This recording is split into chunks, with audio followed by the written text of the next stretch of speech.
ছয় কর্মকর্তাকে বদলি করেছে নির্বাচন কমিশন ইসি। রোববার নির্বাচন কমিশনের সহকারী সচিব মোহাম্মদ শহীদুর রহমান স্বাক্ষরিত পৃথক প্রজ্ঞাপনে এই কর্মকর্তাদের বদলি করা হয়। তারা আঞ্চলিক নির্বাচন কর্মকর্তা, পরিচালক ও উপসচিব পদ ছিলেন। তাদের আগামী ৭ জুলাইয়ের মধ্যে নতুন কর্মস্থলে যোগ দিতে বলেছে ইসি।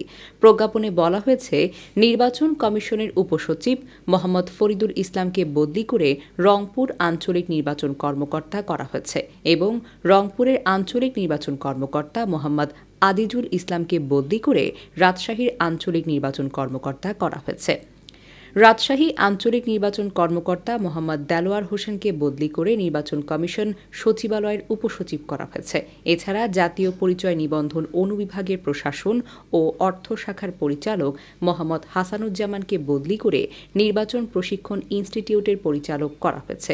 নির্বাচন কমিশনের উপসচিব মোহাম্মদ হুমায়ুন কবিরকে ইসির বাজেট শাখায় এবং বাজেট শাখার উপসচিব মোহাম্মদ হাবিবুর রহমানকে বদলি করে জাতীয় পরিচয় নিবন্ধন অনুবিভাগের প্রশাসন ও অর্থ শাখার পরিচালক করা হয়েছে।